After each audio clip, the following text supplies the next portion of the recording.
Today we're going to talk about getters and setters in JavaScript, and these pertain to objects. I've actually never heard of getters or setters until I was reading through a book and came across them and decided to do a quick video on it. So let's jump right in. Um, in order to explain this well, I'm going to start with just a simple traditional object with a method. And we all probably know how these things work. We've got const person equals an object, and its name. I'm going to go and put Seth, and say hi is a function, and it returns hi. So that should be all good. Go ahead and console log person dot say hi and call that method. And let's just make sure that we're all good here before I keep going. Nope. Returns. Oh, I'm sorry. Of course, nothing returns, it return. Okay, there we go. So that is traditional object with property and method.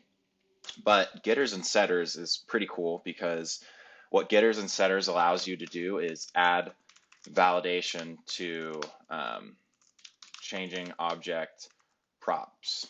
So let's go ahead and create a new object, const dog, and dog has a name, of course. Dog's name is Mo, I guess lowercase, but what else? Dog also is going to have a greeting, but we're going to do it a little bit differently. We are going to have a set greeting and pass in sound. And here is where we can do a little bit of JavaScript validation. And we can say if sound is equal to woof, then this, oh, I forgot that we need to put a sound here. So this sound is equals sound. Okay. Otherwise, we're going to throw just going to say in the console,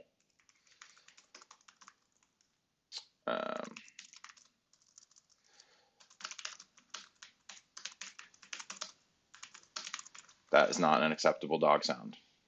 A very natural validation here. So I'm going to save that, and then let's see. Wait, is this giving me some kind of error?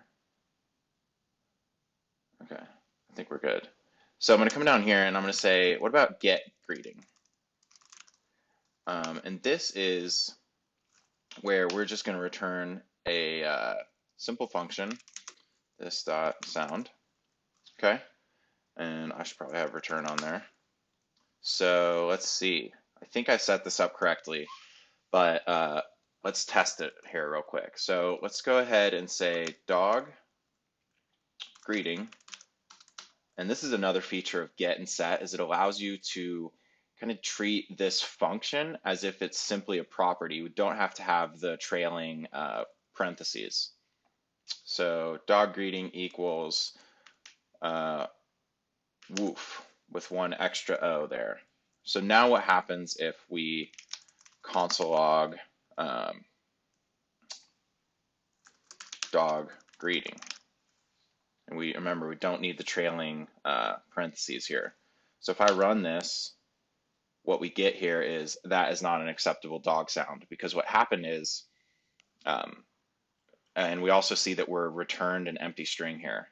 That's why there's an extra space here. So when we set greeting, when we say dog.greeting equals woof, what we're doing is we are calling the set greeting function, passing in sound woof as sound, and because it does not meet this conditional, it resolves to the else function or the else statement here, and that is a non-acceptable dog sound. And then when we call dog.greeting, what we're getting is an empty string here. So what I can do is I can change this to just a simple correct woof, and let's see if that works now. Okay, and so we see that is the behavior that we would expect. So getters and setters are cool. I haven't worked a ton with strict objects, so I have not worked with getters and setters, but I mean, this is pretty compelling use case for how they can be super helpful in keeping you from changing property values incorrectly. So, for example, we could also put like L or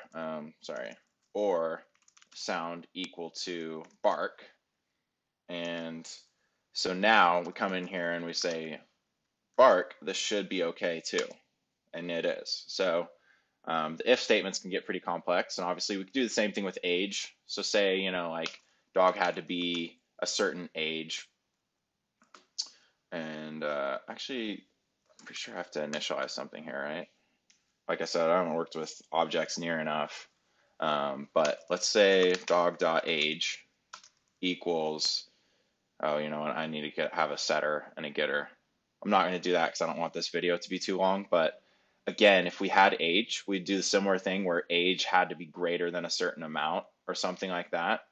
And yeah, it's that simple. So that's getters and setters. I hope that was a helpful, quick little intro to this. And I mean, getters and setters are awesome. They're mostly used for validation of property value or of object properties. So I hope that was helpful.